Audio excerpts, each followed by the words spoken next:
Në një vilë luksoze të mbytur nga një heshtje varrimore në Morumbi, një baba i dëshpëruar kërkon një zgjidhje për djalin e tij 7 vjeçar, i cili nuk shqipton asnjë fjalë që nga zhdukja misterioze e nënës së tij 2 vjet më parë. Pasi 23 kujdestare dështuan, një grua e re dhe enigmatike e quajtur Sofia arrin si një shpresë e fundit, por ajo nuk është si të tjerat. Ajo sjell me vete një qetësi të pashpjegueshme dhe një vel që fsheh jo vetëm pjesën e fytyrës së saj, por edhe një sekret të thellë. Çfarë fuqie fshihet në të kaluarën e saj? A do të jetë ajo në gjendje të thyejë magjinë e heshtjes që ka burgosur leonin e vogël? Apo ardhja e saj do të shpjerë një të vërtetë që askush nuk është gati ta përballojë? Richard Santi mbylli syt për një moment, duke u përpjekur të kontrollonte ankthin që e konsumonte për 2 vjet të gjallë. Shtëpia e tij, një nga më elegante në Morumbi në São Paulo, ishte shndërruar në një vend të qetë dhe të errët që kur djali i tij Leon daloi së foluri. Ishte atëherë kur agjencia e punësimit telefonoi në mëngjes, duke informuar se më në fund kishin gjetur dikë të gatshëm të punojë me djaloshin.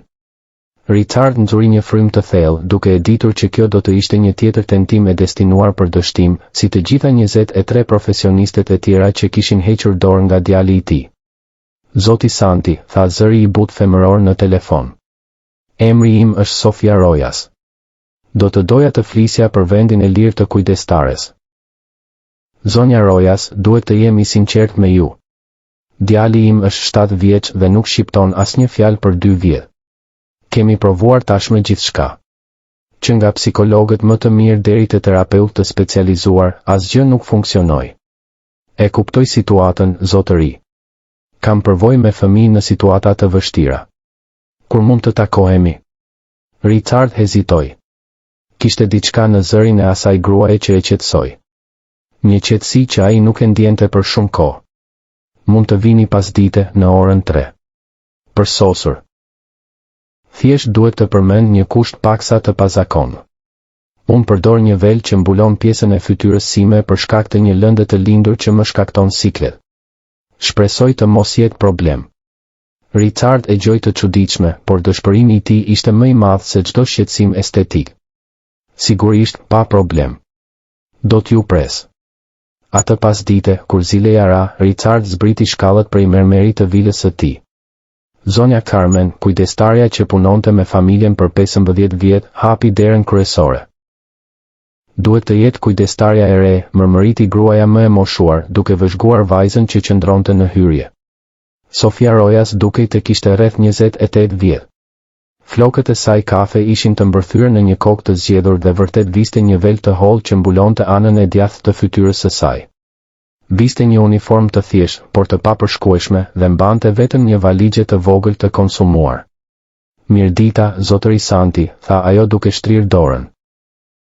Richard shtrëngoi dorën e saj dhe vuri re se ajo dridhej lehtë. Nervozizëm, imagjinoi. Mirë se vini, zonja Rojas. Le të bisedojmë në dhomën e ndenjes. Ndërsa ecnin përgjatë korridoreve të gjera, të dekoruar me piktura të shtrenjta, Sofia vëzhgonte gjithçka me vëmendje, sikur po mësonte përmendësh çdo detaj.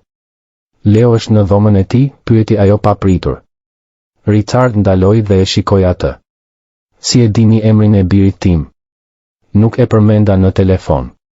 Sofia u skuq dhe uli syt. Agjencia më informoi për disa detaje bazë. Më falni, mendova se e dinin. U ulën në dhomën e gjerë me koltuk lëkure bezh.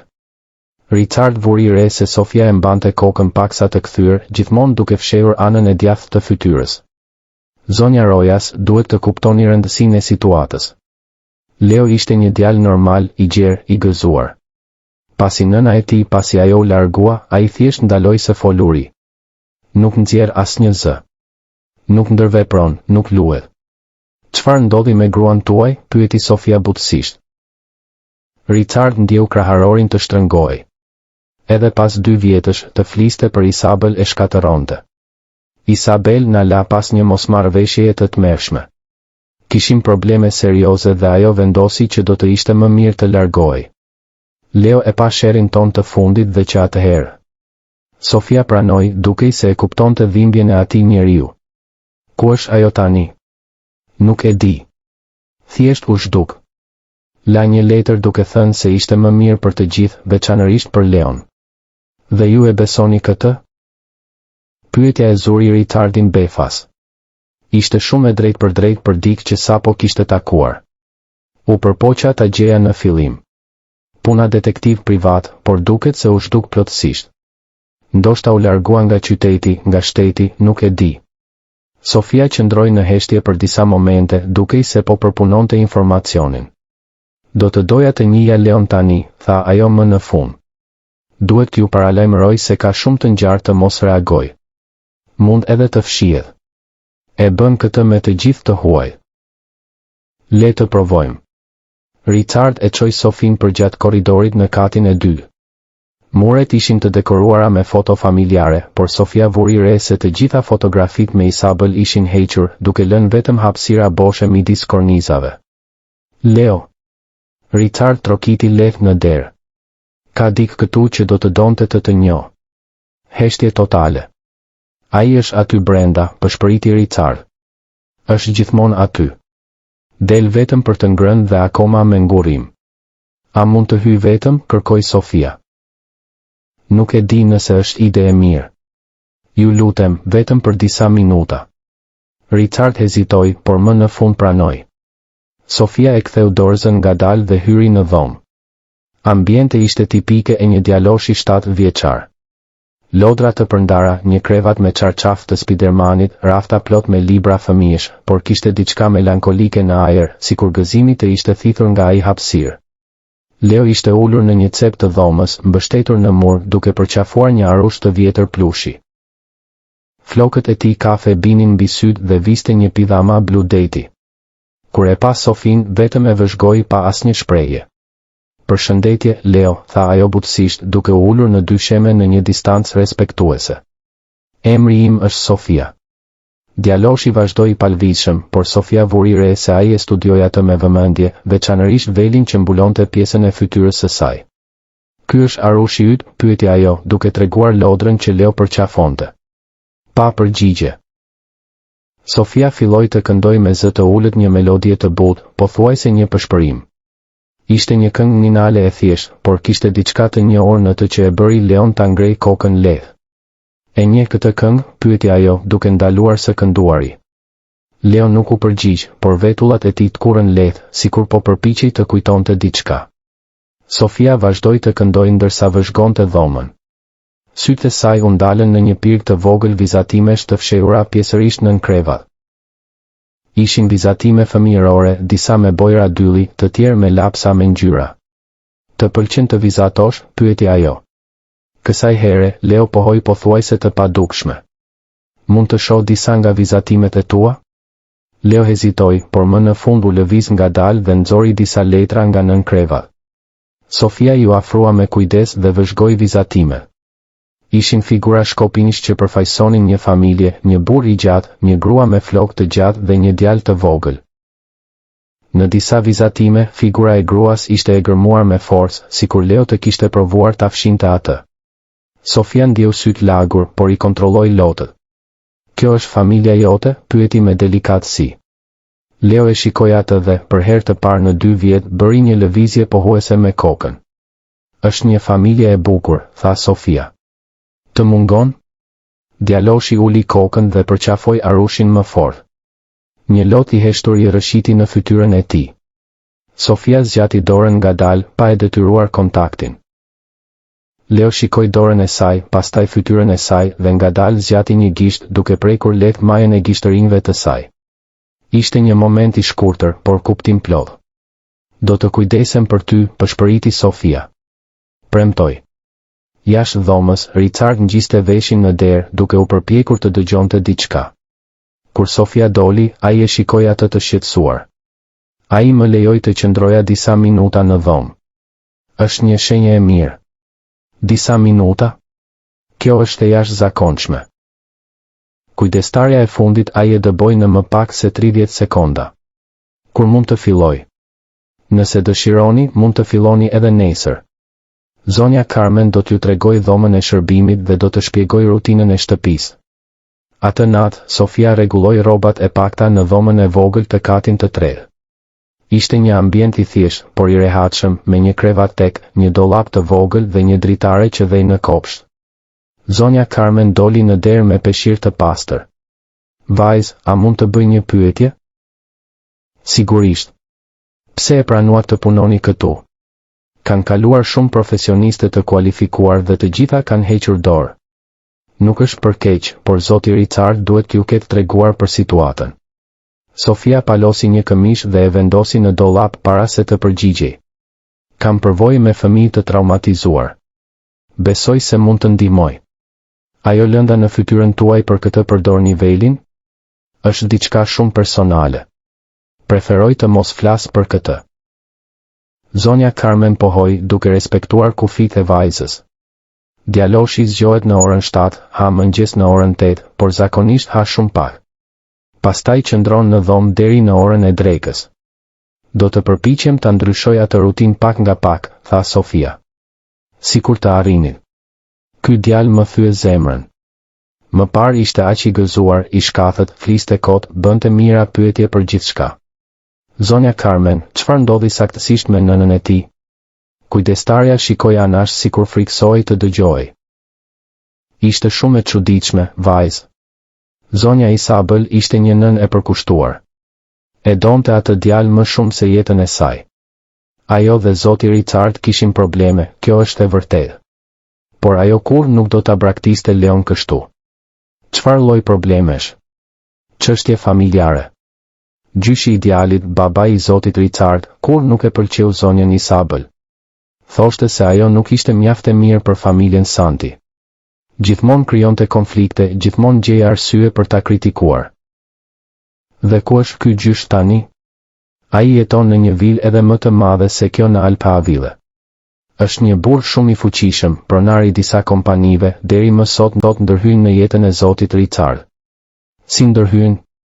Duke komentuar për bizneset, për mënyrën e edukimit të Leonit, për gjithçka. Që kur zonja Isabel u largua, ai duket këtu vazhdimisht. Sofia e përthithi këtë informacion ndërsa përfundonte duke u rregulluar. Zonja Carmen, a mund të bëj një pyetje? Ju vërtet besoni se Isabel e braktisi familjen vullnetarisht? Gruaja më e moshuar qëndroi në heshtje për një moment të gjallë. Mes nesh? Jo. Zonja Isabel nuk do ta bënte kur këtë. Ajo u largua në mesnat, pa u marrë me të birin, pa marrë gjërat e saj personale, pa dhënë shpjegime. Kjo nuk është tipike për të. Gjërat e saj janë akoma këtu. Zoti Richard dhuroi shumicën, por unë kam ruajtur disa kujtime në Papafingo, duke menduar se një ditë Leon mund të dëshironte të kishte diçka nga nëna. Sofia ndjeu zemrën të përshpejtoi. A mund t'i shoh ato gjëra? Për çfarë? Ndoshta të më ndihmoj të kuptoj më mirë Leonin, të gjej mënyra për t'u lidhur me të. Zonja Carmen hezitoi, por më në fund pranoi. Nesër, kur zoti Richard të dalë për në punë, mund t'ju tregoj. Të nesërmen në mëngjes, Sofia u zgjua para orës 7, zbriti në kuzhinë dhe gjeti zonjën Carmen duke përgatitur mëngjesin. Mirë mëngjes. Mund të ndihmoj? Nuk është e nevojshme, vajzë, por nëse dëshironi mund të përgatisni kafen e Leonit. I pëlqen qumështi i ngrohtë me kakao dhe një bukë e thekur me reçel lule shtrydhe. Sofia përgatiti kafen saktësisht ashtu siç kishte udhëzuar zonja Carmen. Kur Leo zbriti në kuzhinë, i veshur me një uniform shkolle blu deti, e pa atë duke trazuar tenxhere me qumësht. Mirë mëngjes, Leo, tha ajo duke buzëqeshur. Përgatita kafen tuaj ashtu si ju pëlqen. Leo e vëzhgoi me kuriozitet. Sofia shërbeu qumështin e ngrohtë në filxhanin e tij të preferuar, një filxhan blu me vizatime dinozaurësh dhe preu bukën e thekur në 3 këndësha të vegjël, pikërisht ashtu siç i pëlqente atij. Leo u ul në tavolinë dhe provoi qumështin. Syt i hapën lehtë, i befasuar që shija ishte e përsosur. Është e shijshme? Pyeti Sofia. Leo pohoi një herë pothuajse të padukshme. Sa mirë. Gjithashtu përgatita një bukë të thekur shtesë në rast se doni të përsërisni. Gjatë mëngjesit, Richard duket i veshur me një kostum gri të errët, duke u përgatitur për të dalë në zyrë. Si kaloi nata e parë? Qetësisht. Leo dhe unë tashmë po njihemi më mirë. Richard vuri re se djali i tij kishte ngrënë më shumë se zakonisht dhe dukej më i vëmendshëm ndaj ambientit. Impresionuese, ai hëngri të gjithë bukën e thekur. Fëmijët reagojnë mirë kur ndihen të kuptuar, tha Sofia. Pasi Richard doli për në punë, zonja Carmen e çoi Sofin në një shkallë të ngushtë që çonte në Papafingo. Ambiente ishte me pluhur dhe plot kuti me etiketa. Këtu, tha ajo duke treguar 3 kuti të mesme. Janë gjërat e zonjës Isabel që arrita të shpëtoj. Sofia hapi kutinë e parë me kujdes. Brenda kishte rroba femërore, parfume, disa libra dhe një kuti të vogël bishuterish. Kutia e dytë përmbante foto familjare dhe dokumente personale. E treta ishte plot me letra dhe letra të ndryshme. A shkruan të shumë? Pyeti Sofia, duke kthyer disa letra. Zonja Isabel i pëlqente të shkruante letra me dorë. Thoshte se ishte më personale se mesazhet në celular. Sofia gjeti një zarf që i tërhoqi vëmendjen. Ishte adresuar për Leo im i dashur dhe datuar vetëm një javë para zhdukjes së Isabel. Mund ta lexoj këtë? Sigurisht. Letra ishte shkruar me dorë me një shkrim të delikt. Leo im i dashur, nëse po e lexon këtë, do të thotë se gjërat nuk shkuan ashtu siç shpresoja. Dua që ti ta dish që mami të do më shumë se çdo gjë në këtë botë dhe se kur nuk do të braktiste me vullnetin tim. Po kaloj një moment shumë të vështirë dhe njerëz të këqij po përpiqen të më largojnë nga ti, por premtoj se do të gjej një mënyrë për t'u kthyer. Ndërkohë, i fortë dhe mbaje mend gjithmonë, nuk ka rëndësi se ku jam, zemra ime është gjithmonë me ty, ruaj këtë arush që të bleva për ty, ai do të mbrojë derisa të kthehem. Me gjithë dashurinë time, mami. Sofia ndjeu lotët duke i rrjedhur në fytyrë. Letra konfirmonte dyshimet e saj. Isabel nuk e kishte braktisur Leon me vullnet. Zonja Carmen, a e ka parë Leon këtë letër? Jo. E gjeta pasi ajo u largua dhe mendova se ishte më mirë ta ruaja. Nuk e dija nëse do të ishte mirë apo keq për të që ta lexonte. Cilin arush përmend ajo këtu? Duhet të jetë ai që ai e mban me vete kudo. Ishte lodra e tij e preferuar para se nëna të largohej, por pas asaj kurrë më nuk e la. Sofia vazhdoi të shqyrtonte letrat dhe gjeti diçka shqetësuese, një seri dokumentesh ligjore të lidhura me një procedurë divorce që Isabel me sa duket po përpiqej të fillonte. Kishte gjithashtu shënime për kërcënime dhe shantazh, por detajet ishin të paqarta. Isabel po divorconte. As që e dija. Ata kishin probleme, por kur nuk folën për ndarje. Midis dokumenteve, Sofia gjeti një kartë vizit të një avokati të specializuar në të drejtën e familjes dhe kujdestarinë e fëmijëve. Në anën e pasme, kishte një shënim me dorë. Dura Morales, i vetmi që mund të ndihmojë me rastin e gjyshit. Zonja Carmen e njeh një Dura Morales? Kujdestarja mori kartën dhe e shqyrtoi. Kur nuk kam dëgjuar për të, por nëse zonja Isabel po kërkonte një avokat. A mund ta mbaj këtë kartë? Sigurisht. Por për çfarë? Ndoshta ai e di ku është Isabel. Ndoshta mund të më ndihmojë të kuptoj çfarë ndodhi vërtet. Në atë moment dëgjuan hapa në shkallë. Leo kishte ngjitur dhe i gjeti në Papafingo. Leo, tha zonja Carmen, çfarë po bën këtu lart? Djaloshi shikoi kutitë e hapura dhe Sofin, e cila fsheu shpejt letrën pas shpinës. Ishin gjëra të mamas tënde, tha Sofia butësisht. Donim të shihnim nëse kishte diçka këtu që mund të ndihmonte të ndjeheshe më mirë. Leo ju afrua ngadalë dhe vëzhgoi rrobat dhe fotografitë në kuti. Sytë e tij u ndalën në një foto të veçantë. Isabel duke buzëqeshur ndërsa e mbante në krah, të dy të veshur me rroba plazhi. A e mban mend këtë ditë? Pyeti Sofia. Leo pohoi dhe tregoi fotografinë.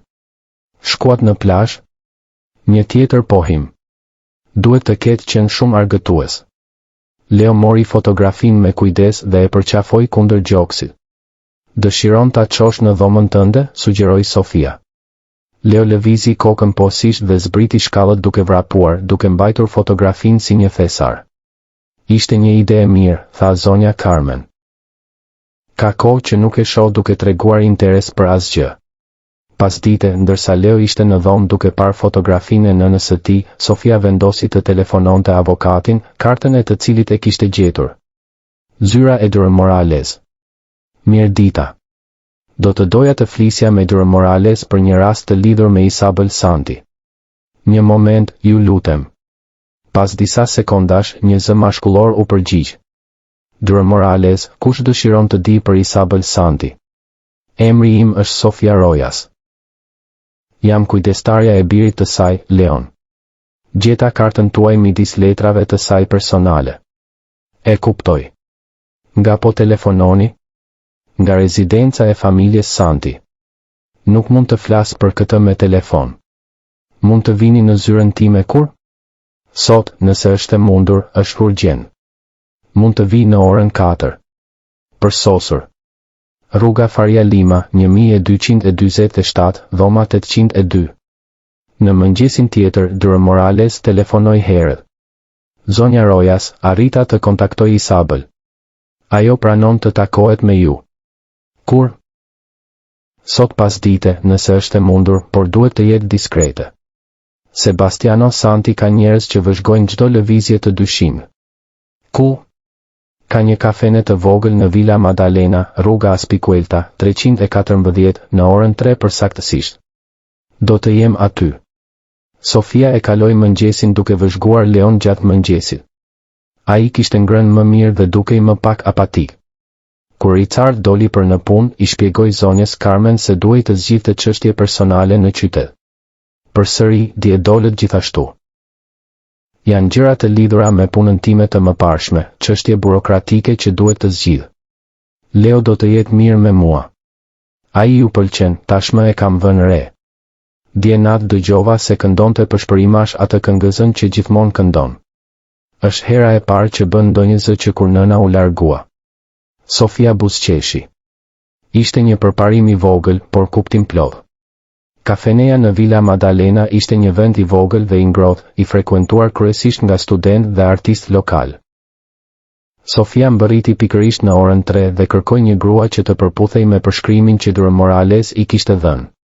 Në fund të kafenes, në një tavolinë diskrete, kishte një grua me flokë kafe të lidhur në bisht kali, e veshur me rroba të thjeshta dhe syze të errëta. Kur ajo bëri një shenjë diskrete, Sofia e dinte se ishte Isabel. Isabel, përshpëriti ajo duke ju afruar. Ti duhet të jesh Sofia. Ulu, të lutem. Isabel Santi dukej të kishte rreth 32 vjet. Ishte e bukur, por kishte një trishtim të thellë në sytë e saj. Duart I dridheshin lehtë ndërsa mbante një filxhan kafeje. Dura Morales më tha që po kujdeseni për Leon. Po, që 3 ditë. Si është ai? Pyeti Isabel me zë të mbytur. Nuk flet, por po reagon më mirë se sa pritej. Dje natë këndoi një këngë. Isabel e mbuloi fytyrën me duar dhe qau në heshtje. 2 vjet pa e parë. 2 vjet pa ditur nëse është mirë, nëse është I lumtur, nëse po rritet I shëndetshëm. Isabel duhet të di saktësisht çfarë ndodhi. Leo meriton të di të vërtetën. Sebastiano Santi më kërkoi një javë para se të largohesha. Kishte një dosje plotësisht të rrem për mua. Foto të manipuluara që sugjeronin pabesi, deklarata të njerëzve që as nuk I njihja, që pohonin se isha një nën neglizhente, dokumente financiare të falsifikuara që tregonin se po vidhja paratë e familjes. Dhe ti nuk mund të provoje se ishte e gjitha e rrem? Sebastiano ka ndikim kudo që ka rëndësi. Avokat, gjykatës, media. Më tregoj se sa e lehtë do të ishte të shkatëronte reputacionin tim dhe ta bënte Leon të besonte se nëna e tij ishte te një person I tmerrshëm. Pra, u largove për ta mbrojtur atë. Ishte e vetmja opsion. Sebastiano garantoi se nëse unë do të zhdukesha në heshtje, Leo do të rritej me dashuri dhe do të kishte gjithçka që duhej. Nëse do të luftoja, ai do të ekspozohej ndaj një skandali publik që do ta traumatizonte edhe më shumë. Por Leo tashmë është I traumatizuar. Ai ndaloi së foluri plotësisht. Nuk e dija. Mendova se me kalimin e kohës do të përshtatej që Richard do të kujdesej mirë për të. Richard as nuk e di se ju detyruat. Ai beson se I keni braktisur. Isabel I fshiu lotët dhe shikoi drejt për drejt Sofin. Pse po më ndihmoni? Cili është interesi juaj I vërtet në këtë situatë? Ishte pyetja që Sofia kishte frikë të duhej t'i përgjigjej. Sepse Leo më kujton dikë që njohova në të kaluarën. Një fëmijë që kaloi një situatë të ngjashme. Nuk ishte plotësisht gënjeshtër, por gjithashtu nuk ishte e gjithë e vërteta. Isabel, nëse do të mund të shije Leon edhe për pak minuta, kjo do të ndihmonte shumë në shërimin e tij. Është e pamundur, Sebastiano ka njerëz që vëzhgojnë shtëpinë vazhdimisht. Po sikur unë të organizoja një takim diku tjetër? Ku? Si? Lëreni mua. Më duhen vetëm disa ditë për të organizuar. Sofia, nëse Sebastiano zbulon se po më ndihmoni, do t'ju heqë menjëherë punën. Dhe më keq, mund t'ju krijoj probleme edhe juve. Është një rrezik që jam e gatshme të marr. Isabel shkroi një numër telefoni në një pecet. Ky është kontakti im. Telefononi vetëm në raste emergjente. Dhe, ju lutem, i thuani Leonit që mami mendon për të çdo ditë. Mund të bëj një pyetje? Pse nuk u përpoqet të kontaktonit direkt Richardin, t'i shpjegonit se çfarë bëri babai i tij? Sebastiano e bindi Richardin se unë isha e paqëndrueshme emocionalisht. Tha se mund të trillova histori për të u përpoqur të kthehem. Richard kur nuk e ka vënë në dyshim versionin e babait. Ndoshta është koha ta vënë në dyshim. Kur Sofia u kthye në vil, gjeti një lëvizje të pazakontë. Kishte një makinë të panjohur në garazh dhe zëra që vinin nga dhoma kryesore. Zonja Carmen e ndërpreu në hyrje. Sa mirë që keni ardhur. Kemi një vizitë për ju. Për mua? Një grua elegante tha se ishte kushëriri juaj. Sofia ndjeu stomakun duke u përmbysur. Nuk kishte asnjë kushëri, aq më pak një që dinte ku ta gjej atë. Në dhomë ishte një grua bjonde rreth 40 vjeçare, shumë elegante, duke biseduar me Richardin. Ah, Sofia, tha Richard. Kushëriri juaj Amanda ishte e shqetësuar sepse nuk mund të fliste me ju. Gruaja u ngrit dhe buzëqeshi, por kishte një ftohtësi në sytë e saj. Përshëndetje, kushëri. Kisha mungesën tënde. Sofia e kuptoi menjëherë se ajo grua nuk ishte ajo që thoshte se ishte. Me shumë mundësi ishte dikush i dërguar nga Sebastiano për ta hetuar atë. Amanda, tha ajo, duke detyruar një buzëqeshje. Çfarë surprize. Duhej të flisja me ju për ato çështje familjare për të cilat biseduam. Sigurisht. Le të bisedojmë në kopsht. Preferoj këtu, nëse nuk ju shqetëson, tha Amanda e rreme, duke parë kuptim plotësisht drejt Richardit. Nuk dua të ndërhyj në çështjet familjare, tha Richard. Do t'ju lë të bisedoni lirisht. Pasi Richard doli, gruaja ndryshoi plotësisht qëndrimin. Mund të ndaloni së pretenduari. E di se nuk jeni kush thoni se jeni. Nuk e kuptoj për çfarë po flisni. Emri im është Laura. Punoj për zotin Sebastiano Santi. Ai ka dyshime për ju që nga dje. Dyshime për çfarë? Se keni ndonjë lidhje me Isabel Santi? Kjo është absurde. Kur nuk kam dëgjuar për atë person. Atëherë, si e shpjegoni që dje keni vizituar zyrën e Dure Morales, të njëjtin avokat të cilin Isabel e kërkoi para se të zhdukej? Sofia ndjeu dyshemen të zhdukej nën këmbët e saj. Po vëzhgohej. Nuk e di për çfarë po flisni. Sofia, ose çfarëdo që është emri juaj i vërtet, do t'ju jap një këshill. Harroni çdo plan që keni në mendje dhe largohuni nga kjo familje. Zoti Sebastiano nuk toleron ndërhyrje. Dhe nëse nuk largohem, do të ishte shumë e pakëndshme për të gjithë të përfshirë, veçanërisht për Leon. Kërcënimi ishte i qartë. E kuptoj plotësisht. Shkëlqyeshëm. Jam i sigurt se do të merrni vendimin e duhur. Pasi Laura doli, Sofia ul në dhomë, duke u përpjekur të përpunonte çfarë kishte ndodhur. Sebastiano tashmë dinte për lëvizjet e saj dhe me shumë mundësi do të zbulonte për takimin me Isabel së shpejti. Leo doli në dhomë duke mbajtur arushin dhe fotografinë e nënës së tij. Përshëndetje, Leo, tha ajo, duke u përpjekur të fshinte shqetësimin. Djaloshi ju afrua dhe u ul pranë saj në divan. Për herë të parë, mbështeti kokën në krahun e Sofis duke kërkuar ngushëllim. A je i shqetësuar për diçka? Pyeti ajo. Leo tregoi drejt derës nga ku kishte dalë Laura dhe tundi kokën në mënyrë negative. Nuk të pëlqeu ajo grua? Një pohim konfirmues. Pse? Leo bëri një gjest sikur duke fshehur diçka pas shpinës, duke treguar se e dinte se gruaja po gënjente. Je shumë i zgjuar, tha Sofia duke e përqafuar. Në atë moment, Richard u kthye në dhomë. A u zgjidh gjithçka me kushërirën tuaj? Po, faleminderit. Leo, çfarë po bën këtu? Mendova se ishe në dhomën tënde.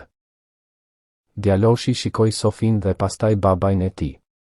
Ngadalë tregoi drejt Sofis dhe bëri një gjest mbrojtjeje duke e përqafuar atë. Ai ju pëlqen, vëre. Richard i habitur. Nuk shfaq dashuri për askënd për 2 vjet. Fëmijët e ndjejnë kur dikush kujdeset vërtet për ta, tha Sofia. Sofia, mund të bëj një pyetje? Babai im komentoi se ju i duke e njohur, sikur ju kishte parë diku tjetër. Duhet të jetë një gabim. Kam një nga ato fytyra që i ngjajnë të tjerëve.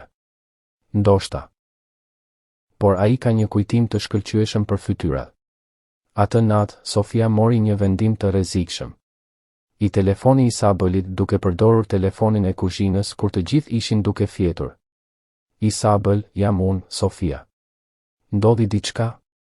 Sebastiano e di që po hetoj. Dërgoj dik të më kërcënoj sot. Të paralajmërova se kjo do të ndodhte. Ju duhet të dilni nga këtu. Nuk mund ta braktis Leonin tani. Ai po fillon të më besoj. Sofia, ju nuk e kuptoni fuqinë që ka Sebastiano. Mund t'ju shkatërroj jetën. Po sikur t'i sjellim Richardin në anën tonë, po sikur ai ta dinte të vërtetën? Richardi kur nuk do të besonte. Sebastiano e ka manipuluar për vite. Kam një ide. A keni ende letra që i keni shkruar Leonit? Të gjitha ato. Pse? Po sikur Leon të mund t'i lexonte ato, të shite me fjalët e veta të nënës se ju nuk e keni braktisur atë? Si? Unë nuk mund të hyj në shtëpi. Lëreni mua. Më duhet vetëm të shkruani një letër tjetër duke shpjeguar gjithçka në një mënyrë që një fëmijë mund ta kuptojë. Është shumë e rrezikshme.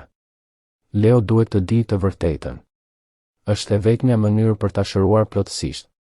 Isabel pranoi me ngurrim. Ku mund të takohemi nesër? Parku i Birapuera pran obeliskut. Mesditë.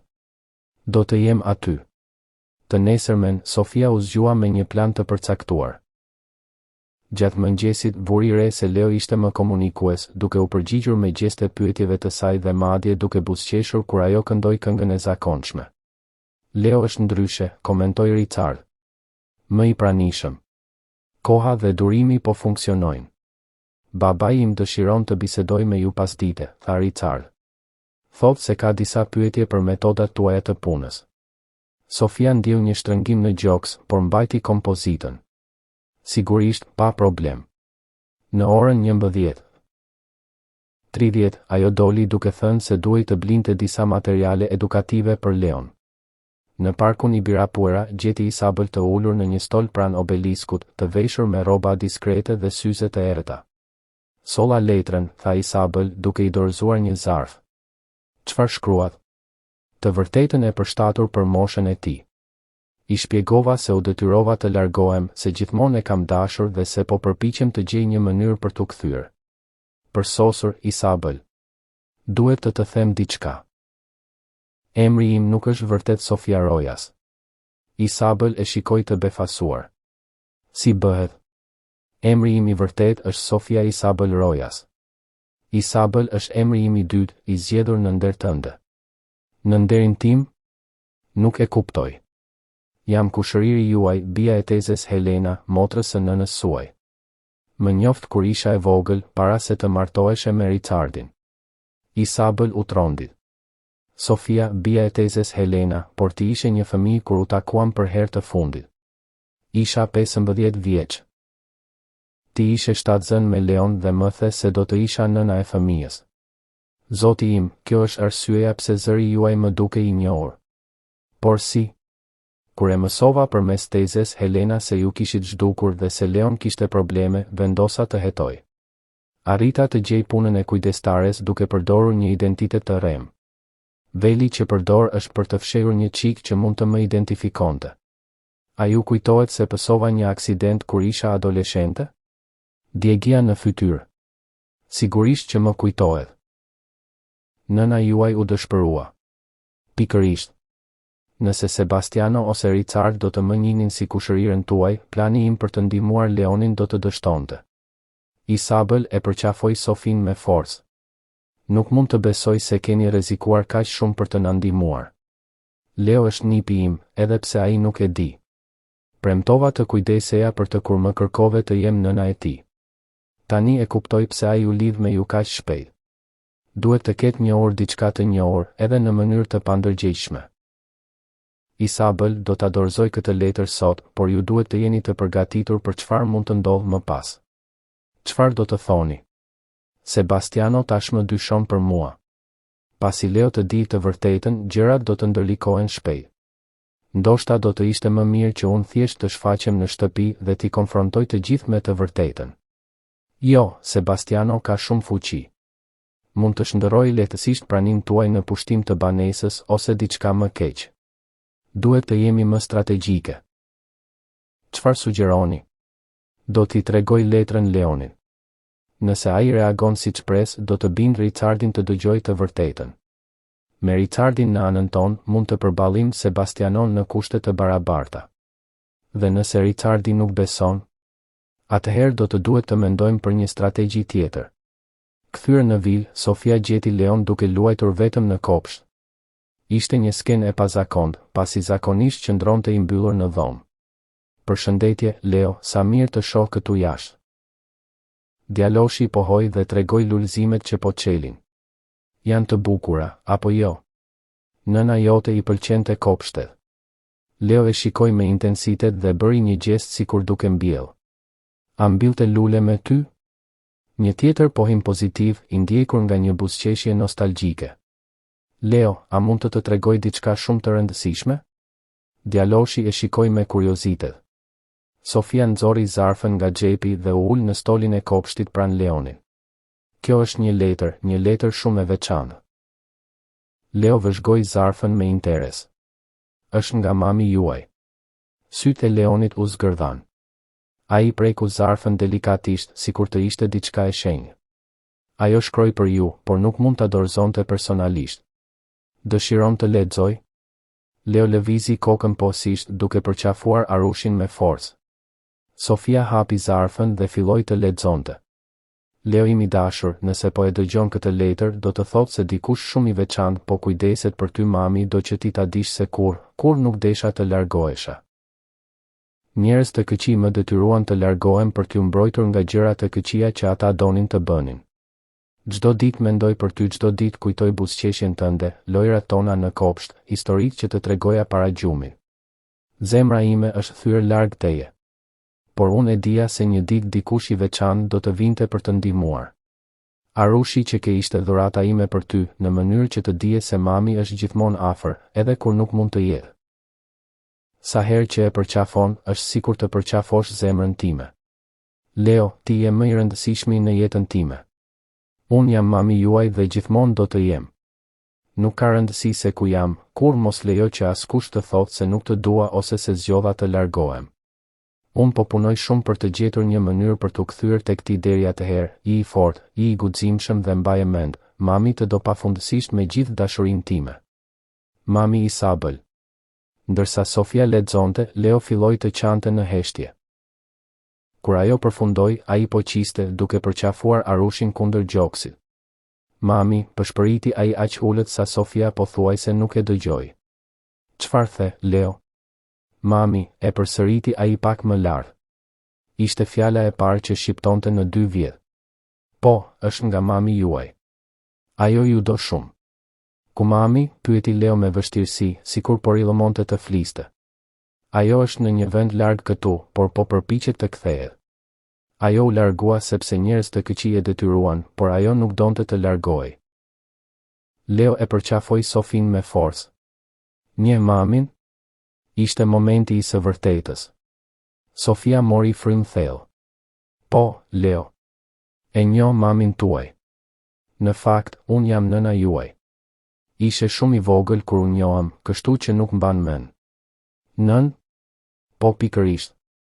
Mami juaj më kërkoi të kujdeseja për ju nëse ndonjëherë do të duhej të qëndronte larg. Leo e shikoi Sofin me një shprehje një. Historia përfundon me familjen e ribashkuar dhe të lumtur. Isabeli u kthye në shtëpi, ku e pritën Leo dhe Richardi me lot gëzimi. Sofia u zbulua si kushëria e Isabelit dhe nëna e Leonit, e cila kishte ardhur në mision për të shpëtuar familjen. Sebastiano, i detyruar të pranojë të vërtetën, u largua nga jeta e tyre, ndërsa Richard dhe Isabel filluan një fillim të ri me djalin e tyre, tani të shëruar nga heshtja. Leo filloi të flasë përsëri dhe jetoi një jetë të plotë dhe të lumtur me praninë e të dy prindërve dhe nënës së tij Sofia, e cila u bë pjesë e përhershme e familjes. Dashuria dhe guximi patën fitoren përfundimtare, duke i kthyer shtëpisë gëzimin dhe zërin që i kishte munguar për kaq shumë kohë.